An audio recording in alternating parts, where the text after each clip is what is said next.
all students, myself Chandrasekhar Mena and third online video for online education। आज का जो हमारा टॉपिक है राष्ट्रीय आय, जो काफ़ी महत्वपूर्ण है। ये टॉपिक विभिन्न प्रतियोगिता परीक्षाओं के लिए भी काफ़ी महत्वपूर्ण है। आरपीएससी हो चाहे यूपीएससी हो, सभी परीक्षाओं में के लिए काफ़ी महत्वपूर्ण है और भी विभिन्न परीक्षाओं के लिए महत्वपूर्ण है। साथ ही बीए पार्ट सेकेंड ईयर में भी इसकी काफ़ी उपयोगिता है। और यूनिट 2 के अंदर यूनिट 2 राष्ट्रीय आय से ही संबंधित है। तो राष्ट्रीय आय, सबसे पहले कॉन्सेप्ट ऑफ नेशनल इनकम।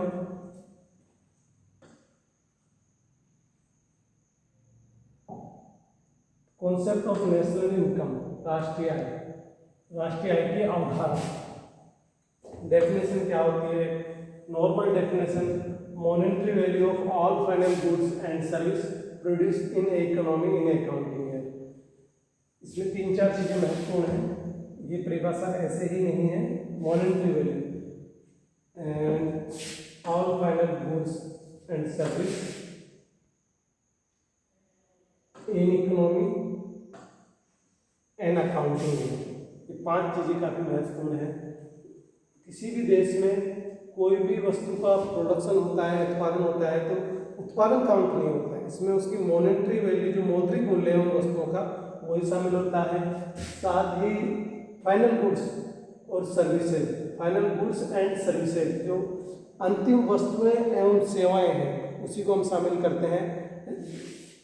अंतिम वस्तुओं और सेवाओं से यहाँ अर्थ है कि कोई किसी भी वस्तु का प्रोडक्शन होता है। मान लो जैसे किसान गेहूं पैदा करता है, तो गेहूं पैदा करने के बाद गेहूं को काउंट नहीं करेंगे। अगर गेहूं उसी कंडीशन में काउंट होगा जब वो फाइनल गुड्स है, यानी अंतिम रूप से उसका उपयोग किया जाता है। अगर उसका उपयोग अंतिम रूप से ना करके, मान लो किसान उसको मंडी में बेचता है, फिर मंडी में खरीदने के बाद जो सेलर है वो उसको आगे फैक्ट्री मालिक को बेचता है। फैक्ट्री मालिक उसका आटा तैयार करता है। आटा तैयार होने के बाद वो सेलिंग के लिए किसी शॉप पे जाती है। शॉप पे जाने के बाद कोई होटल मालिक उसको परचेज कर लेता है।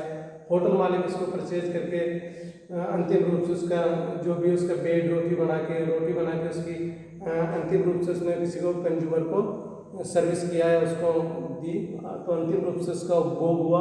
तो वो जो अंतिम रूप से उसका उपभोग हुआ, किसी होटल में जाके उस आटे का बेड रोटी जो भी बनी, तो उसका जो अंतिम रूप से उपभोग हुआ वो ही फाइनल गुड्स, यानी वो शामिल होगी ना कि किसान ने पैदा किया, फिर मंडी के व्यापारी ने बेचा, फिर आगे किसी फैक्ट्री के मालिक ने बेचा। तो वो सब चीज़ें बार बार काउंट नहीं होगी। इस समस्या से बचने के लिए सिर्फ फाइनल गुड्स को ही हम नेशनल इनकम में काउंट करते हैं। आगे है इन इकोनॉमी, यानी एक इकोनॉमी, ऐसे नहीं है कि राष्ट्रीय आय कहीं से भी अपन ने किसी डिस्ट्रिक्ट की ले ली या किसी पूरे जो कंट्री है या पूरी इकोनॉमी है उसी को हम शामिल करेंगे इन अकाउंटिंग ईयर। तो एक जो लास्ट का है in accounting year. Accounting year से मतलब है जैसे भारत में फाइनेंशियल ईयर होता है, जो वित्तीय वर्ष होता है भारत में, वो 1 अप्रैल से 31 मार्च होता है। तो इस अवधि की जो एक्टिविटियां हैं वो ही शामिल होती है। ऐसा नहीं है कभी भी ले लिया अपन ने। तो इन अकाउंटिंग ईयर, तो भारत में वित्तीय वर्ष कब से कब तक का है? 1 अप्रैल से 31 मार्च तक का है। तो ये भी शामिल होगा। तो ये 5 monetary value of all final goods and services produced in economy in accounting year. तो वो एक इकोनॉमी में प्रोड्यूस होनी चाहिए और एक अकाउंटिंग ईयर। अब अकाउंटिंग ईयर अलग अलग होते हैं, विभिन्न देशों में अलग अलग है। भारत में 1 अप्रैल से 31 मार्च तक है। तो ये परंपरा ब्रिटिश काल से ही चल रही है, 1 अप्रैल से 31 मार्च की। कई बार इसको चेंज करने के लिए सुझाव दिया है साहब 1 जनवरी से करो, किंतु अभी तक इसको लागू नहीं किया है। लागू करने में बहुत सारी समस्याएं हैं, फिर बहुत सारे चेंजेस करने पड़ेंगे और बहुत सारे डाटाओं को चेंजेस करना पड़ेगा, इसलिए इसको चेंज करने में काफ़ी समस्याएं हैं। तो ये अभी भारत में जो वित्तीय वर्ष है,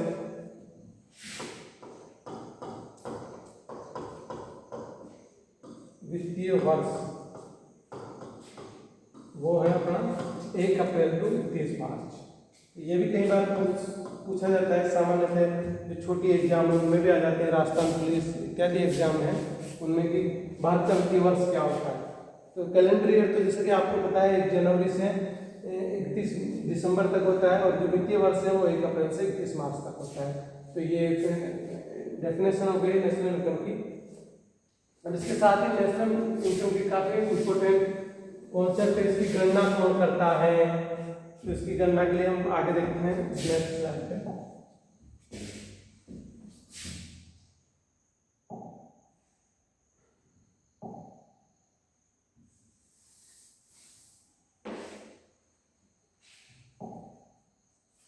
राष्ट्रीय आय की गणना, राष्ट्रीय आय की गणना सीएसओ करता है, मुख्य रूप से सीएसओ करता है राष्ट्रीय आय की गणना,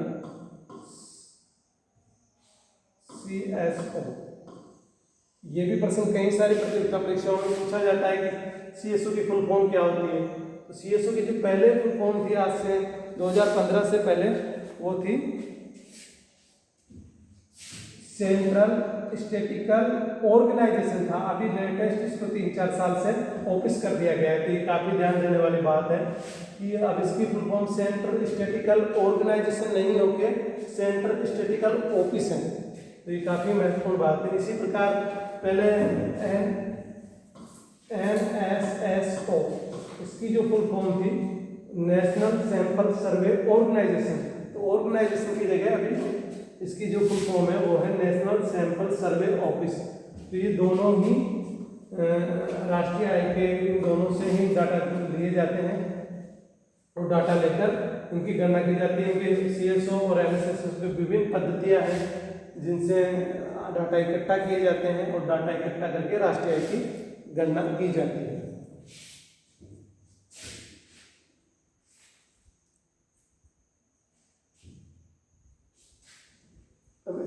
सीएसओ से और एनएसएसओ में क्या अंतर है, एनएसएसओ को क्यों लेते हैं।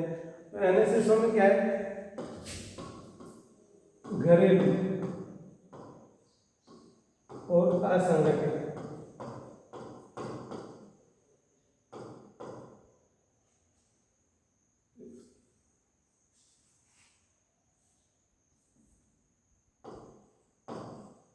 असंगठित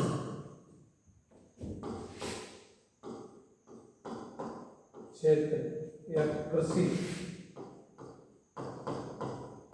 इनके डाटा एनएसएस से लिए जाते हैं। बाकी सर्विस सेक्टर के डाटा वो इनसे लिए जाते हैं। तो राष्ट्रीय आय की गणना के 2 माध्यम हैं, सीएसओ और एनएसएस। तो ये दोनों जो है सीएस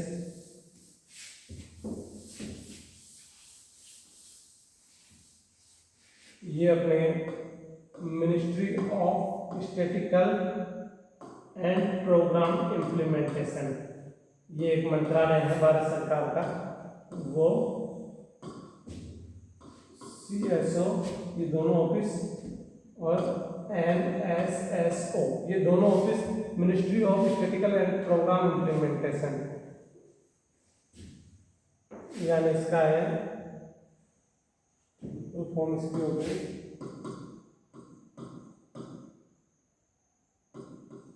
सांख्यिकी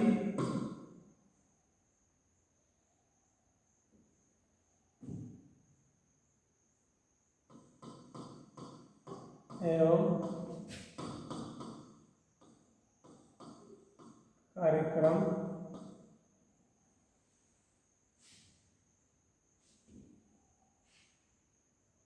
इसकी फुल फॉर्म सांख्यिकी एवं कार्यक्रम इम्प्लीमेंटेशन से क्या होगा,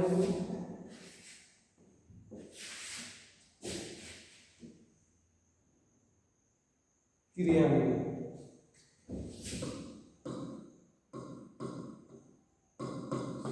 सांख्यिकी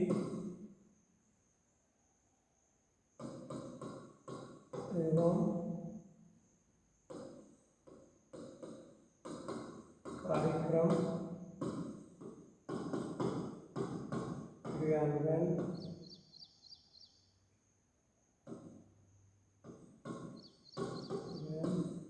मंत्रालय, ये एक मंत्रालय है भारत सरकार का, इसके थ्रू सीएसओ और CSO सेंट्रल स्टैटिस्टिकल ऑफिस जो पहले ऑर्गेनाइजेशन था उसकी फुल फॉर्म अब सेंट्रल स्टैटिस्टिकल ऑफिस, और NSSO की फुल फॉर्म होती है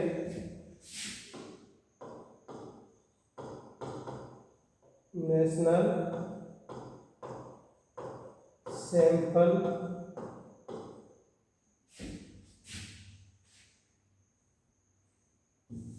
सर्वे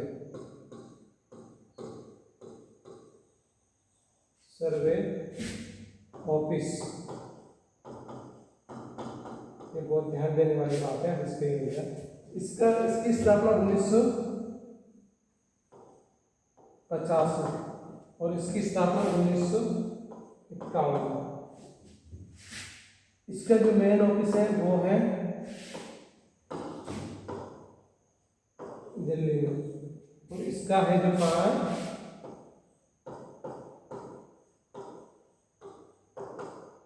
कोलकाता। तो ये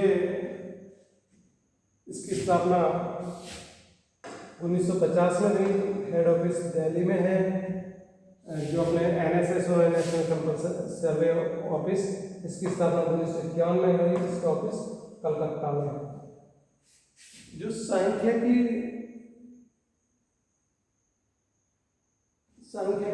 की शुरुआत भारत में कहाँ से हुई, कब से हुई?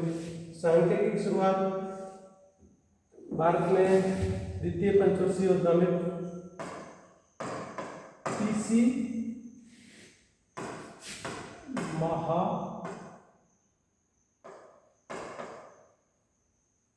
महालोबिस ने की, और उनकी भारत में सांख्यिकी दिवस भी मनाया जाता है। सांख्यिकी दिवस 29 जून को मनाया जाता है, जो अभी निकलाई है थोड़े दिन पहले। 29 जून को राष्ट्रीय सांख्यिकी दिवस मनाया जाता है उनकी जन्मदिन के अवसर पर। राष्ट्रीय सांख्यिकी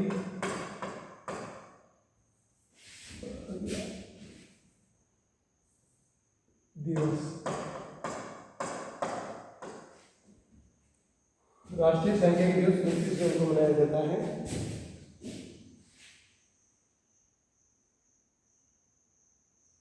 ये है इनका नाम पूरा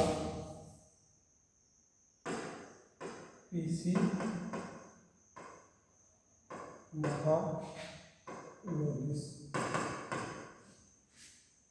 महालोबिस। इनकी जन्म दिवस 29 जून को इसी दिन के रूप में भारत में राष्ट्रीय सांख्यिकी दिवस मनाए जाते हैं। ये द्वितीय पंचवर्षीय योजना PC महालोबिस के मॉडल पर ही आधारित थी। द्वितीय पंचवर्षीय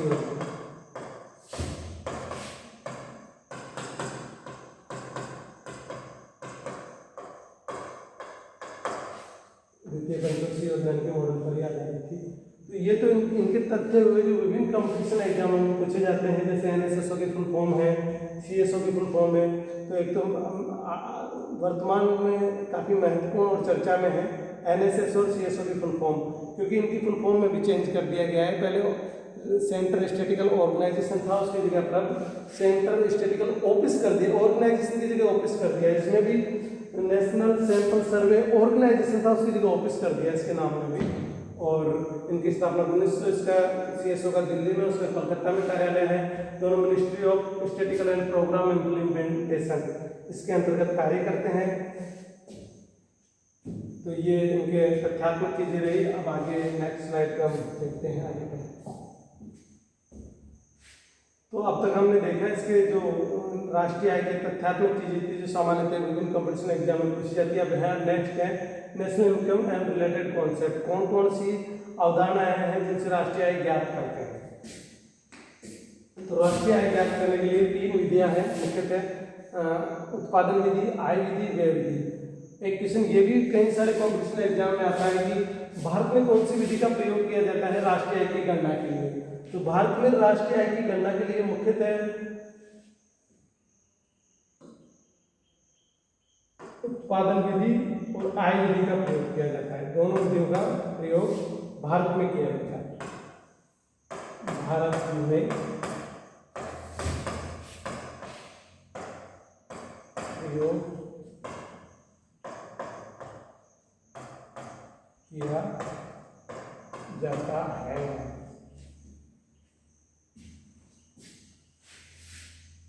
अब एक बात यह है कि विभिन्न विधियों से क्यों करते हैं, एक ही विधि से क्यों नहीं करते?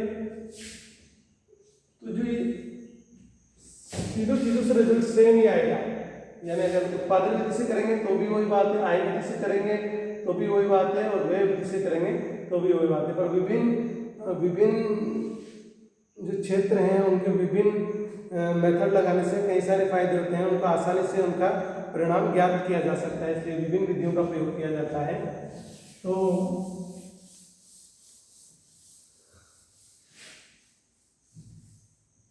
अब सबसे पहले लेते हैं व्यय विधि।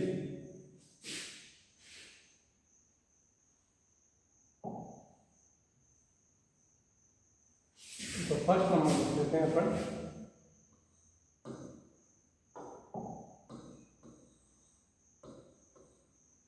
व्यय विधि, उत्पादन विधि ले लेते हैं। उत्पादन विधि, तो उत्पादन विधि के अंतर्गत बहुत सारे जो उत्पादन किसी भी चीज़ का प्रोडक्शन किया जाता है उसमें किस किस तरीके से राष्ट्रीय आय काउंट की जाती है। तो पहले विधि में उत्पादन विधि के अंतर्गत इसके कई सारे मेथड हैं, मुख्य रूप से 4 मेथड है।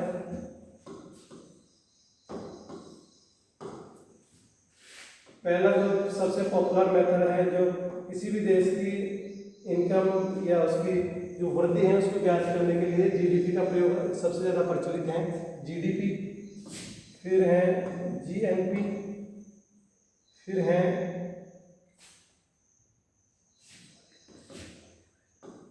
एनडीपी, और एक लास्ट मेथड है एनडीपी। ये उत्पादन विधि के अंतर्गत है। इन तीनों चारों सामान्यतः ज़्यादा अंतर नहीं है, थोड़ा बहुत ही अंतर है। तो जैसे इन दोनों में अंतर है, पहले दिन की फुल फॉर्म लिखते हैं। हाँ, तो इसमें अपन लिया है फर्स्ट जीडीपी। जीडीपी क्या होती है? ग्रॉस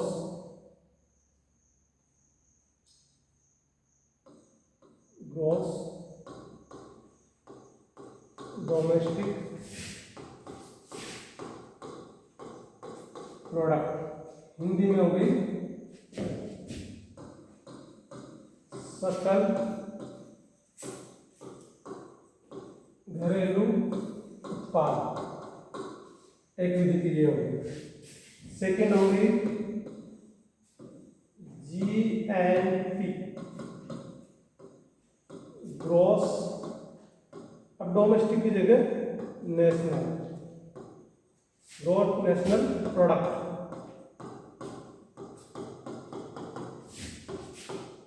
सकल राष्ट्रीय उत्पाद। थर्ड हो गई एनएनपी। अब एनएनपी नेट नेशनल प्रोडक्ट। अब नेट का हो गया विशुद्ध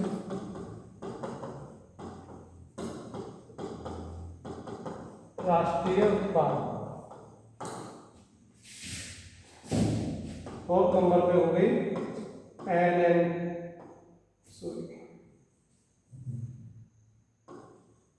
एनडीपी, तो नेट डोमेस्टिक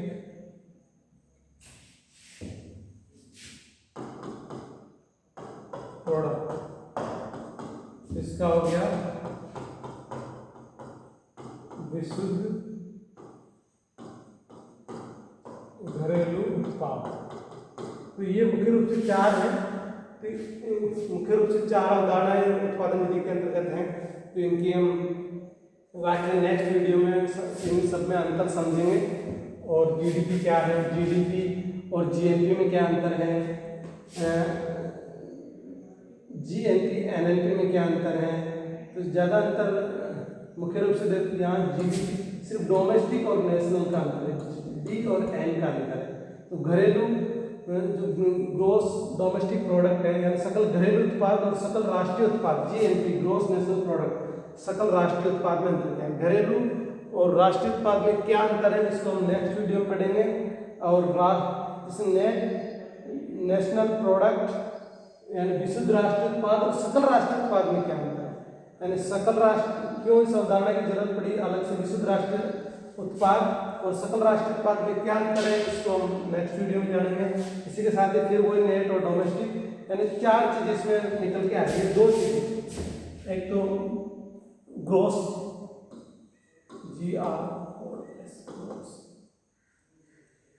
ग्रोस और नेट, इसमें क्या अंतर है, एक निकल के आ रही है डोमेस्टिक एंड नेशनल में क्या अंतर है, तो ये चीज़ें हम नेक्स्ट वीडियो में पढ़ेंगे। इसी के साथ इनमें एक मार्केट प्राइस और एक फैक्टर प्राइस और ऐड करने से एक अवधारणा 8 अवधारणा 4 की 8 हो जाती है। ये बहुत ज़्यादा इशू बड़ा नहीं है, नहीं कोई हार्ड कॉन्सेप्ट है, तो हम इसको नेक्स्ट वीडियो में करेंगे। थैंक यू, धन्यवाद।